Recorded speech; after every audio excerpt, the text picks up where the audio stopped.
you, all of you, for joining us today. Isn't this an amazing day? The energy in this room just makes me so excited about the future of our party. Excited because this is our moment. This is our chance to change how politics is done. It's our chance to present a truly better way. Because even though we're here for a leadership, this isn't about the people on stage. It's about the people in the room. It's about you. It's about the people watching at home and the vision that you have for this province. A vision that includes everyone in this province. From Weyburn to Wollaston, from La Flèche to L'Orange, from Arcola to Zealandia, where, across this province, we've been hearing that we can do better. Because we know that each one of us is better off when every one of us has a chance at a better life. And that's why I'm here today.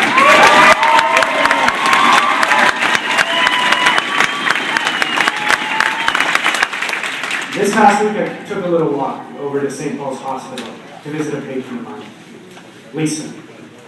Lisa's a young woman with HIV. And when I first got to know her, she was in pretty rough shape. She was getting frequent pneumonia because her immune system wasn't strong enough to fight infections. And despite all our best efforts, we weren't really getting anywhere in treating her. Because the truth is, she wasn't really sick with HIV. She was sick with poverty. Sick with a truncated education for becoming a mom too soon, sick with the abuse that she'd been subjected to, sick with generations of marginalization of First Nations people, sick with poverty and poor nutrition and poor housing. And across Saskatchewan, we've been hearing more and more stories like this. Stories of growing inequality, of soaring cost of living, stories of a food system that's serving neither farmers nor families, stories of overcrowded classrooms and climbing personal debt. This province has the highest rate of infant mortality and the worst rates of chronic disease in the country. Shame on you. How does Saskatchewan, in the midst of all of this economic success, still have some of the worst health outcomes in Canada? These are not individual failings, these are political failings. And that's why I'm here today.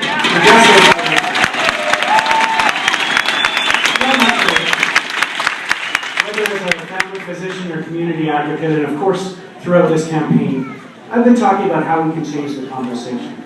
Away from narrow economic goals, remembering that the whole purpose of government, isn't the whole purpose of government to improve our lives? If we're going to make government work as it should, we need to be addressing the things that make the biggest difference in our lives, in our health and well-being. That's income and its distribution, education, housing, nutrition, employment, the wider environment. Whether I'm talking to a group of doctors or farmers, retail workers or university students, the response to this idea is always one of heads nodding in agreement. People understand this approach. It just makes sense. People get that the best way to deal with a problem is to prevent it.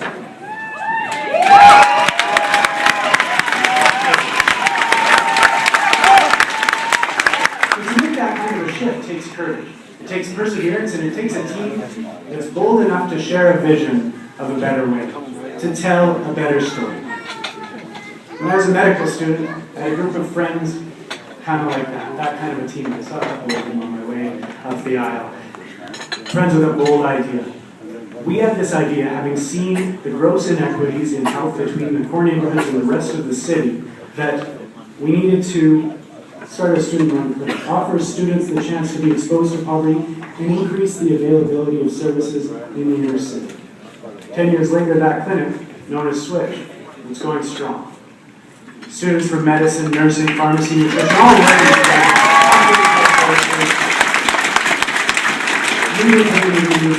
It's become a model for similar clinics across the country. In fact, today you could even say it's a respected local institution. But at the time, when we first introduced the idea, it was thought to be quite radical.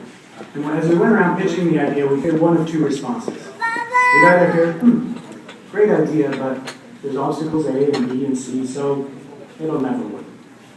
Or we hear, great idea, there's obstacles A, B, and C, let's think how we can overcome those obstacles. Through that experience, I learned a lot about leadership. I learned that the best leaders, they're not the ones who put up walls, they're the ones who open doors.